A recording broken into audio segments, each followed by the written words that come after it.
Input है, output उतनी आपकी नहीं है। तो ये भी ज्योतिष शास्त्र से एक ये भी मशवरा किया जाता है। तीसरा एक बात ये होती है, कई बार जो आपका जो लाइफ पार्टनर है उनसे कोई लोग बहुत फ्रस्ट्रेट होते हैं, बहुत डिसअपॉइंट होते हैं। घर के अंदर 24 घंटे कलेश का माहौल होता है, लाइफ पार्टनर से कम्युनिकेशन नहीं चलती, बातचीत नहीं हो रही, कोई सुन ही नहीं रहा, आप अकेले बोलते जा रहे हैं। दूसरे पर्सन को, चाहे वो आपकी वो बीवी हो या पति हो, आप उनको उसमें कोई इंटरेस्ट ही नहीं। और उसमें दूसरा अगर ये है, दूसरी बात ये होता है कि अगर लाइफ पार्टनर बहुत ज्यादा अग्रेसिव किस्म के हो, बहुत ज्यादा झगड़ालू किस्म के हो, तो भी जिंदगी नरक बन जाती है, क्योंकि उसमें कोई इंटरेस्ट ही नहीं है किसी को। अपनी कम्युनिकेशन बहुत ज्यादा हजारों मील दूर है, कम्युनिकेशन कोई नहीं, और अंडरस्टैंडिंग नहीं है, पैशन नहीं है, और उसमें आपस में केयर भी नहीं है। एक और बात होती है, कई बार बच्चा पैदा होने में प्रॉब्लम हो जाती है, बच्चे पैदा नहीं हो रहे, ये भी एक बहुत बड़ा इशू होता है। और एक और प्रॉब्लम होती है कि पढ़ाई नहीं है, एजुकेशन नहीं है, एबिलिटी नहीं है, क्रिएटिविटी नहीं है। अगर जन्म कुंडली के अंदर 3 घर बड़े प्राइम इंपॉर्टेंट है, जिनको बहुत ज्यादा जोर दिया जाता है, ये तीनों का स्वस्थ होना, अच्छा होना, जैसे मैं प्रैक्टिस करता हूँ ज्योतिष की, तो उसमें तीनों घरों का ठीक होना बहुत लाजमी होता है। ट्राइंगल है, फर्स्ट हाउस लगन है, लगन आपके रिप्रेजेंट करता है मेंटल स्ट्रेंथ को, फिजिकल स्ट्रेंथ को, इसका ठीक होना बहुत जरूरी है, इसका स्टेबल होना बहुत जरूरी है, लग्नेश का ताकतवर होना बहुत जरूरी है। आमतौर पे जो लाइफस्टोन होते हैं लग्नेश के पहनाए जाते हैं आमतौर पे। लग्नेश अगर कमजोर हो जाए तो बड़े इंसान को धक्के बहुत खाने पड़ते हैं। लग्नेश अगर कहीं कमजोर होकर 8वें घर में या 6ठे घर में चला जाए, तो इंसान की जीते जी जिंदगी जो होती है बड़ी हराम सी लाइफ हो जाती है, बहुत परेशानी वाली लाइफ हो जाती है, और कई बार फिजिकली तौर पे, दिमागी तौर पे, शारीरिक तौर पे कमजोरी बहुत होती है, लीगल केसेस खत्म नहीं होने को आती, और जो सक्सेस होती है हजारों कोसों दूर, हजारों मील दूर चली जाती है। फिर होता है फिफ्थ हाउस। फिफ्थ हाउस है हमारी क्रिएटिविटी का। अगर फिफ्थ हाउस भी अनबैलेंस है, या उसकी कॉम्बिनेशन फिफ्थ हाउस के साथ इतनी अच्छी नहीं बन रही, तो क्रिएटिविटी इतनी अच्छी नहीं है। क्रिएटिविटी है लेकिन उस क्रिएटिविटी का कोई फायदा नहीं है। आप डिग्री होल्डर हैं लेकिन उस डिग्री को पूछने वाला कोई नहीं है, उस डिग्री के सामने को घास भी डालने को तैयार नहीं। आपने कुछ डिग्री किया है, उसकी कोई वैल्यू नहीं दे रहा आपको, कोई उसकी वैल्यू होती नहीं है। आपकी डिग्री की कोई वैल्यू नहीं है, आप डिग्री किए हुए हैं, पीस ऑफ पेपर लेके फिर रहे हैं, कोई उसकी एबिलिटी नहीं है। फिफ्थ हाउस क्रिएटिविटी नहीं है, क्रिएटिविटी को विजन जितना होना चाहिए उस तरह से विजन नहीं है, उसमें सोच नहीं है। अब बात करते हैं नाइन्थ हाउस। नाइन्थ हाउस है मुकद्दर का। पहला घर, 5वां घर, 9वां घर, इनको आपस में जुड़ना होगा अगर जिंदगी में तरक्की करनी है, या इनका बैलेंस करना बहुत जरूरी होता है अगर इंसान को तरक्की करनी है। इन तीनों को बैलेंस करेंगे तो प्रॉब्लम्स हमारी कम होंगी, इन तीनों को बैलेंस नहीं होगा तो प्रॉब्लम बहुत ज्यादा होंगी। तो यही, अगर इन तीनों में अगर बैलेंस नहीं है तो यही हमारा मिसफॉर्चून है, यही दुर्भाग्य है। और एक बात और होती है, कई बार लोग जिस तरह कई बार काल सर्प जो जन्म कुंडली में होता है, कई बार उसका कोई कुछ किया नहीं जाता और अब शादी हो जाती है, वो काल सर्प बच्चों में भी आ जाता है। काल सर्प जाने वाला नहीं होता, काल सर्प जन्म कुंडली में पातक लगा हुआ है, और पातक अपने आप जाने वाला नहीं होता। जिस तरह कोई इंसान मर जाए, जब तक हम उसे उसको जलाया ना जाए या उसको दबाया ना जाए, आइदर उसको क्रिमेट किया जाए या उसको बरी किया जाए, दोनों प्रथाएं हैं आमतौर पे।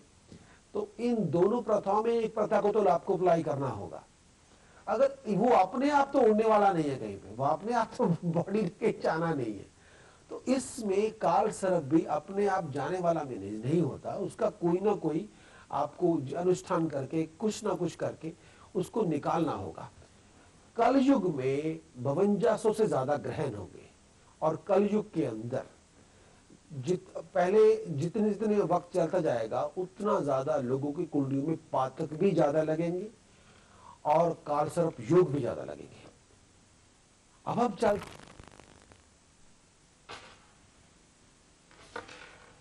मैं बात करूंगा आपसे महापद्म कालसर्प योग के बारे में। महापद्म कालसर्प योग, अगर राहु 6ठे घर में हो और केतु 12वें घर में हो तो महापद्म कालसर्प योग बनेगा। अगर महापद्म कालसर्प योग इस तरह बनता है तो राहु जन्म कुंडली के 6ठे भाव में होता है, केतु 12वें घर में होता है, तो जिनके महापदम काल सर्प योग लगा होता है, पहली बात तो ये होती है कि जिंदगी में जो रिलेशनशिप होती है, मैरिज रिलेशनशिप, वो इतनी अच्छी नहीं रहती। अगर कोई लव मैरिज की जाए तो इसमें जो लव मैरिज खत्म हो जाती है, डिस्ट्रॉय हो जाती है। लव मैरिज सक्सेसफुल नहीं होती। कई बार मैट्रिमोनियल हैप्पीनेस को लेके क्वेश्चंस कर सकते हैं, कई बार घरेलू सुख नहीं होता, पति पत्नी में आपस में बनती नहीं है। राहु छठे घर में हो, केतु 12वें घर में हो, महापदम काल सर्प, सभी ग्रह लेफ्ट से राइट, राइट से लेफ्ट शिफ्ट हो जाए, एक तरफा हो जाए, तो ये इस तरह का योग बनता है। कभी पति पत्नी में डिफरेंस ऑफ ओपिनियन इतने हो जाते हैं कि रिलेशनशिप खराब हो जाता है। पति पत्नी में पत्नी पति मन अनुकूल नहीं मिलता, पत्नी मन के मुताबिक नहीं होती या पति मन के मुताबिक नहीं होता। कई बार जिंदगी भर ऐसे लोगों को कई बार जिंदगी भर स्ट्रगल करना पड़ता है, एनिमोसिटी को फेस करना पड़ता है, एनिमीज को फेस करना पड़ता है। कई बार लोग कैरेक्टर के ऊपर क्वेश्चन लगा देते हैं, चरित्र के ऊपर बहुत बड़े बड़े प्रश्न चिन्ह लगा देते हैं, और चरित्र इतना अच्छा नहीं रहता, कैरेक्टर इतना अच्छा नहीं रहता, फ्रस्ट्रेशन बहुत ज्यादा होती है। कई बार महापदम काल सर्प योग हो, राहु छठे घर में हो, केतु 12वें घर में हो, फ्रस्ट्रेशन लेवल्स बहुत ज्यादा होते हैं। और कई बार ओल्ड एज को लेके प्रॉब्लम्स चलती रहती है, हेल्थ प्रॉब्लम बनी रहती है। कई बार इनकम बहुत कम होती है, एक्सपेंडिचर बढ़े रहते हैं। और कई बार ऐसे जो लोग होते हैं, उनकी ननिहाल वालों में बीमारी चलती रहती है, यानी जो ननिहाल वाले हैं, नानकों की तरफ से कोई ना कोई बीमारी चलती रहती है। ये भी एक बहुत बड़ा अपने आप में होता है। कई बार ऐसे लोग अपनी पेट को लेके बहुत ज़्यादा परेशान होते हैं, पेट की कोई ना कोई तकलीफ चलती रहती है, या पाँव को लेके कोई ना कोई परेशानी चलती रहती है। ये तो है महापदम काल सर्प योग। अब एक दूसरा योग है जो इसी का जैसे कहते हैं, और उसकी अपोजिट साइड है, और जिसको लेके बहुत जरूरी है, वो है शेषनाग काल सर्प योग। शेषनाग काल सर्प योग तब बनता है अगर राहु 12वें घर में हो और केतु छठे घर में हो। पहले महापदम कहा था कि राहु छठे घर में है, केतु 12वें घर में है। शेषनाग काल सर्प योग तब बनता है अगर राहु 12वें घर में हो, केतु छठे घर में हो। लेकिन इस तरह के जो हालात होते हैं कि ऐसे लोगों के सीक्रेट एनिमीज बहुत होते हैं, लोग जेलस बहुत करते हैं ऐसे लोगों से, गुप्त शत्रु बहुत होते हैं। कई बार गुप्त शत्रु घर में भी होते हैं, घर के बाहर भी होते हैं। कई बार शारीरिक तौर पे सुख नहीं होता, हेल्थ प्रॉब्लम चलती रहती है, शारीरिक सुख नहीं होता। कई बार ऐसे लोगों की लड़ाई झगड़े में हार हो जाती है, कोर्ट कचहरी के मुकदमों में पैसे बहुत ज़ाया होते हैं। कई बार ऐसे लोग कोर्ट कचहरी से फाइन हो जाता है, पेनल्टी हो जाती है, कोर्ट कचहरी का बहुत बड़ा खर्चा अदा करना पड़ता है, जिसकी वजह से उनके सर पे कर्जा चढ़ जाता है। अगर शेषनाग काल सर्प योग लगा हो, ऐसे लोगों को फाइनेंशियल डिसेप्शंस बहुत होती है, लोग धोखा कर देते हैं, लोग पैसे मार जाते हैं।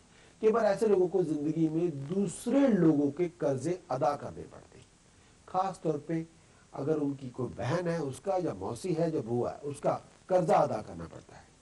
ऐसे लोगों की बाईं आंख की, लेफ्ट आई की कोई ना कोई बाईं आंख की प्रॉब्लम चलती रहती है। अब उपाय किया जाएगा, अगर एक दिन में 4-5 उपाय इकट्ठे किए जाएंगे, उसका किसी का भी आपको कोई फायदा नहीं होगा।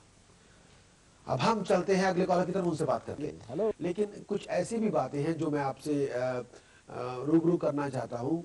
बहुत बार आप उपाय पूछते हैं, कोई भी 2 उपाय एक दिन में नहीं करने, कभी भी कोई 2 उपाय एक दिन में नहीं करने। अगर मैंने आपको कहा है कि कोई चलते पानी में बहाए या कोई खड़े पानी में चीज फेंके, मेक श्योर करिए कि उस दिन कोई दूसरा उपाय ना करें, चाहे वो दान करने का हो या किसी चीज को जमीन में दबाने का हो। और जब आपने नाक बनवाया हुआ हो, चाहे जितने दिन के लिए मैंने आपको कहा हुआ हो, उतने दिन आपने कोई उपाय नहीं करना। ये ना हो कि आपने नाक बनवाया हुआ हो, साथ में दूसरे उपाय भी जारी हो, तो इससे आपको, ये है कुदरती सहायता। कुदरती सहायता बंदिश में रह के की जाती है। कुदरती सहायता, नेचर की हेल्प बंदिश में होती है, डिसिप्लिन में होती है। लेकिन कई चीजें हमें सोच विचार करके ही चलनी है। और एक दूसरी बात है, जो तुसी पंजाबी बोलते हो, मैनू बहुत फखर होएगा, बहुत ज्यादा थोड़े ते मान होएगा कि तुसी मेरे नाल पंजाबी च गल करो। को मैं खुद पंजाब तो है तो मैनू पंजाबी बोल तुसी मेरे नाल खड़ी खड़ी हिंदी ना बोलो, ऐदा ना लगे कि तुसी पंजाबी बंदे हो और बड़ी जोर ला के हिंदी बोल रहे हो। और जी थोड़ी मदर टंग है, जी मादरी जुबान है, वो बोलो तो मेरे लिए ज़्यादा बेहतर है। लेकिन मैनू पंजाबी, हिंदी, इंग्लिश, लेकिन जिस गुजराती मैं नहीं बोल सकता। गुजराती के लिए आपको हिंदी का प्रयोग करना पड़ेगा। तो अगर आप हिंदी में बात करते हैं, पंजाबी में बात करते हैं, तो जरूर उस अपनी मादरी जुबान में बात करें तो ज़्यादा अच्छा है।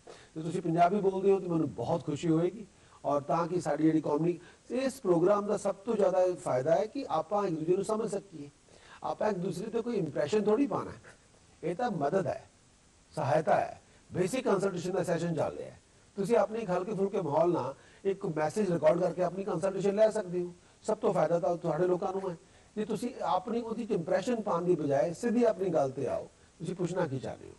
और जिन्ने सवाल थोड़े दुरुस्त होंगे उन्ने साढ़े जवाब दुरुस्त होंगे, जिन्ने थोड़े सवाल होंगे उस तरह साढ़े जवाब होंगे। और मैं पिछले काफ़ी दिनों से मैं काल सर्प के बारे में बात कर रहा हूँ, क्योंकि बहुत बार काल सर्प के अंदर ज्योतिष के जो क्षेत्र है वहाँ भी बहुत ज़्यादा लोगों के पास जानकारी नहीं है।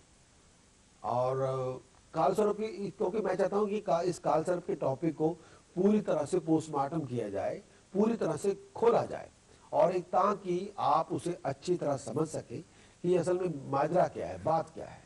कई बार लोगों को काल सर्प योग लगा होता है और बहुत से अनाड़ी लोग इस वहम डाल देते हैं कि ये आपको किसी ने कुछ किया हुआ है, क्योंकि उनको खुद समझ में नहीं आता कि ये बात क्या हो रही है।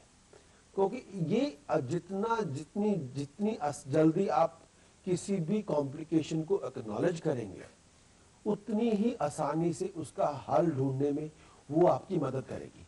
अगर आपको कोई प्रॉब्लम का एक्नॉलेजमेंट ही नहीं पता तो आप हल कैसे करेंगे? अगर आपको मंजिल ही नहीं पता तो आप रास्ता कैसे चुनेंगे? ये बहुत जरूरी है आपके लिए। पहले मंजिल पता कीजिए, फिर रास्ता ढूंढिए। मंजिल पता नहीं है, रास्ता ढूंढ रहे हैं।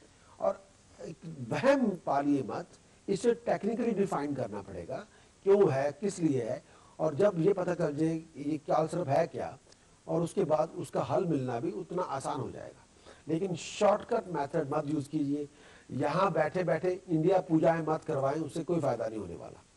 और एक बिना जप के पूजा का कोई फल नहीं होता। पहले जप फिर पूजा अनुष्ठान।